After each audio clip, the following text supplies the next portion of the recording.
शिक्षकों को बाबू बनाने की तैयारी बहुत तेज़ी से चल रही है और फिर इसमें राज्य सरकार ही इस खेल में शामिल है। केंद्रीय शिक्षा मंत्रालय है, उन्होंने नेशनल अचीवमेंट सर्वे 2021 किया था, जिसमें ये पाया गया कि 65% शिक्षकों के ऊपर काम का अतिरिक्त बोझ है। ये अधिक बोझ से लदे हुए हैं, तो ये पढ़ाएंगे क्या। नमस्ते, मैं हूँ रंजीत झा और आप देख रहे हैं ट्रस्ट न्यूज़। बिहार में सबसे अधिक शिक्षकों की चर्चाएं बनी रहती हैं। अक्सर शिक्षक अभ्यर्थी सड़कों पर प्रदर्शन करते नजर आते हैं, क्योंकि उन्हें नौकरी चाहिए। वो बहाली के लिए सरकार पर दबाव बनाते हैं और फिर आंदोलन आप उनका लगातार देखते रहते होंगे। इसके साथ ही साथ बिहार में कितने ऐसे शिक्षक हैं जो बहाल तो हैं, लेकिन स्टूडेंट को पढ़ा रहे हैं क्या। इन्हीं तमाम चीज़ों को लेकर के बार बार सरकार की नज़रें इस पर रहती हैं। कई प्रकार के रिपोर्ट सामने लाए जाते हैं और उस रिपोर्ट में यह पता चलता है कि शिक्षक जो है गैर शैक्षणिक कार्य में अधिक लगे हुए रहते हैं। कई बार गूगल सर्वे कराया गया, कई बार हाई कोर्ट का आदेश आ गया और कभी कभी शिक्षा मंत्रालय ने भी अपना सर्वे कराया कि आखिर शिक्षकों के साथ दिक्कत क्या है। आखिर सरकारी स्कूलों में गुणवत्तापूर्ण शिक्षा क्यों नहीं छात्रों को मिल पाती है। ये तमाम मुद्दे होते हैं जिस पर लोग चर्चा भी करते हैं। अब बड़ा सवाल यह है कि नवभारत टाइम्स ने एक रिपोर्ट की है मधुबनी जाकर। बिहार में ही मधुबनी में ग्राउंड रिपोर्टिंग है और पता लगाने की कोशिश की गई कि वहाँ पर शहर में जो भी सरकारी स्कूल हैं वहाँ पर शिक्षकों की स्थिति क्या है, कितने शिक्षक पढ़ाने आते हैं, कितने नहीं आते हैं। और वहाँ पर जो तथ्य उन लोगों ने पाए वो हैरान करने वाले थे। और शायद जो उन्होंने शीर्षक लिखा कि शिक्षकों को बाबू बनाने की तैयारी बहुत तेज़ी से चल रही है और फिर इसमें राज्य सरकार ही इस खेल में शामिल है, ऐसा उनका कहना है। क्योंकि इस पे जो डेटा जो उन्होंने उदाहरण दिए हैं, कुछ केस उन्होंने नोट कर लिए जो वो बताना चाह रहे थे कि ये पूरी स्थिति बिहार में है कि शिक्षकों से आप कुछ भी करवा लीजिए। शराब माफिया पर नज़र रखना है, शिक्षक आएंगे। खुले में कोई शौच कर रहा है तो शिक्षक नज़र रखेंगे।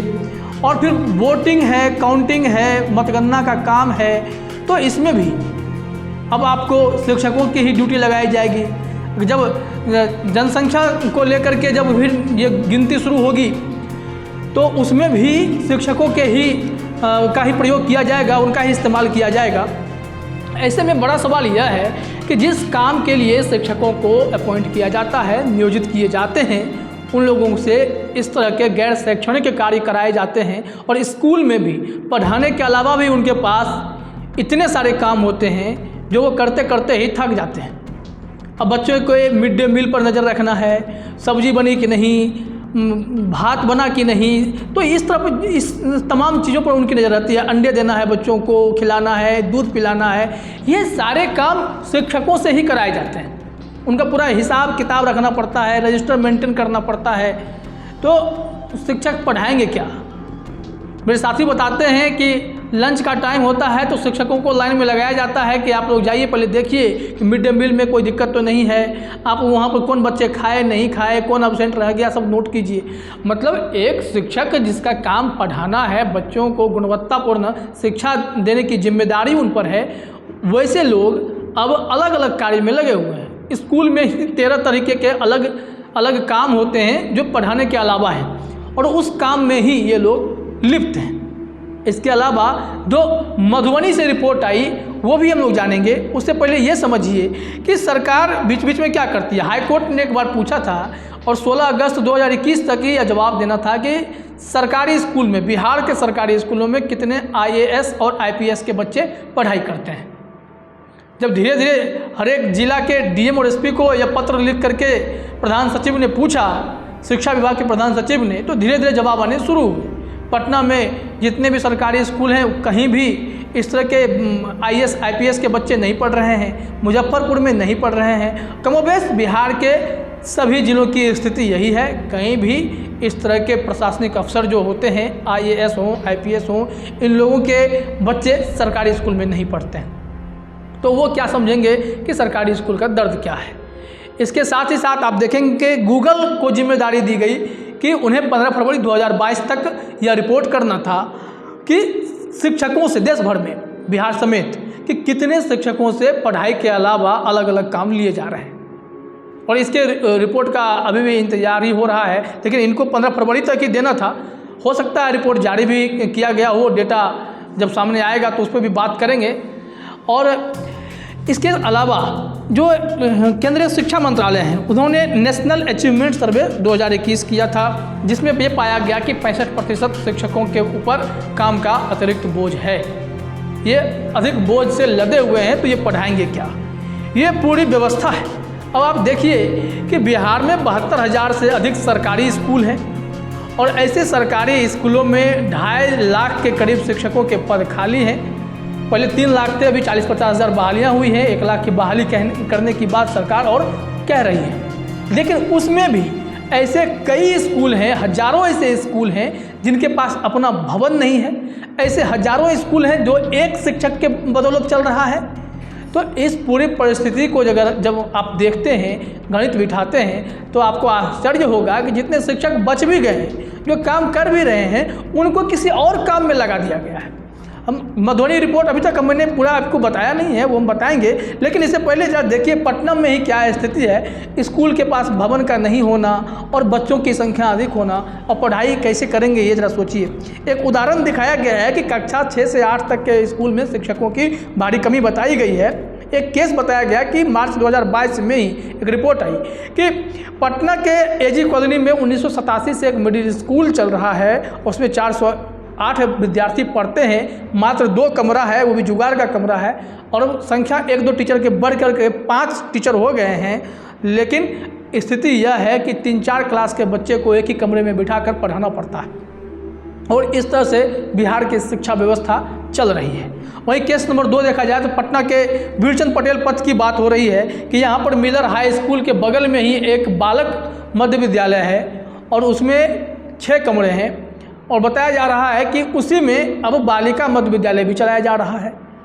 मॉर्निंग शिफ्ट में एक स्कूल, उसके बाद वाले शिफ्ट में जो है दूसरा स्कूल चलता है। उसमें स्कूल के प्रिंसिपल बता रहे हैं, जो बालिका मध्य विद्यालय मीठापुर वाले हैं, कि उनका स्कूल तो पहले जहाँ पे हुआ करता था वहाँ अब बिहार म्यूजियम बन गया है, तो हमारा स्कूल तो है ही नहीं, तो हमें इसी में एडजस्ट कर दिया गया है, वो भी एस्बेस्टस के मकान में। एस्बेस्टस के मकान में गर्मियों में बच्चे कैसे पढ़ते हैं, इस दर्द को बच्चे ही बहुत ज़्यादा समझ पाते होंगे, क्योंकि गर्मी बहुत ही भीषण होती है और एस्बेस्टस तब जाता है। उस दर्द से ये लोग गुजर रहे हैं। तो ये परिस्थिति है। अब बात करते हैं मधुबनी की क्या स्थिति हो गई है, जरा वो भी देखिए। मधुबनी में यह बताया गया कि अक्सर इन लोगों को बाबू बनाने की तैयारी की जा रही है, शिक्षकों को। आप देखते होइएगा कि जब मैट्रिक का, इंटर का जब परीक्षा हो जाता है, इसके एग्ज़ाम के बाद टीचरों को बुलाना पड़ता है। हाल में आंदोलन चल रहा था समान काम के बदले समान वेतन का, एक जो आंदोलन लगातार छेड़े हुए थे, तो लोग पढ़ाते भी नहीं थे।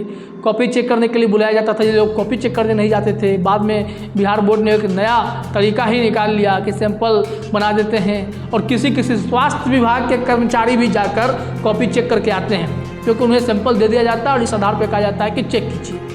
तो ये बिहार की शिक्षा व्यवस्था है। और जो शिक्षक हैं उनको बताया जाता है कि समय समय पर प्रतिनियुक्ति पर कहीं कहीं सरकारी विभागों में काम लिया जाता है, उसमें वह क्लर्क का काम करते रहते हैं, और प्रधान सचिव के स्तर से, मुख्य सचिव के स्तर से, या कभी कभी हाईकोर्ट के आदेश से यह कहा जाता है कि अगर शिक्षकों को आपने अभी तक दूसरे काम में, दूसरे सरकारी विभागों में लगा रखा है, तो यहाँ से जल्द इनको जो है मुक्त कीजिए, और इन्हें जहाँ पर इनकी ज्वाइनिंग है, जहाँ पर ये नौकरी कर रहे हैं, उन्हें वहाँ भेजिए, और मूल काम ये करेंगे, पढ़ाएंगे, इस काम के लिए उन्हें भेजिए।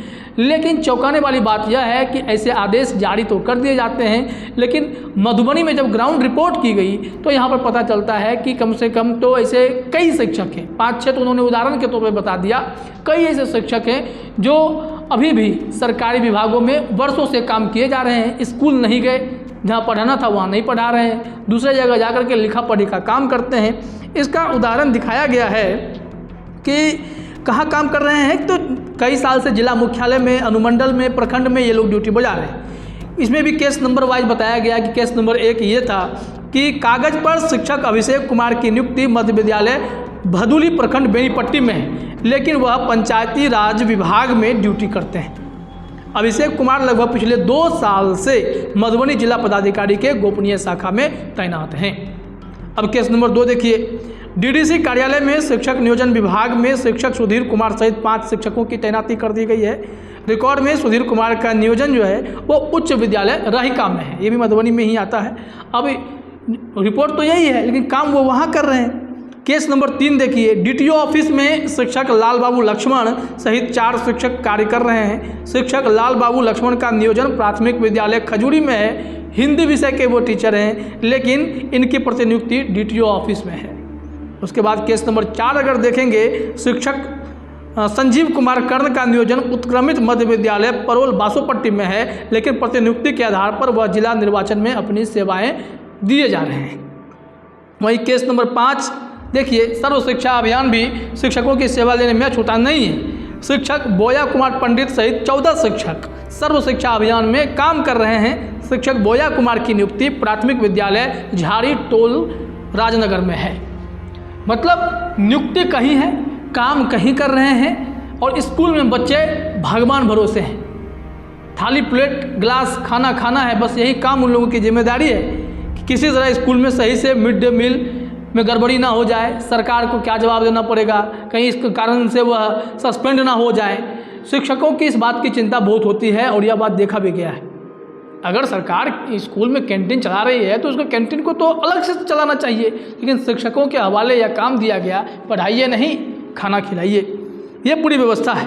अब मधुबनी के डीएम को जब इस बात की जानकारी हुई तो उन्होंने कहा कि हमें तो पता ही नहीं था, अब यह मामला संज्ञान में आया है, तो मैंने शिक्षा विभाग या शिक्षा पदाधिकारी को यह आदेश दिया है कि वो जल्द से जल्द जाकर के इस मामले में ये आदेश जारी करें कि उन लोगों को जहाँ जहाँ ओरिजिनल में ड्यूटी है वहीं जाकर वो काम करें।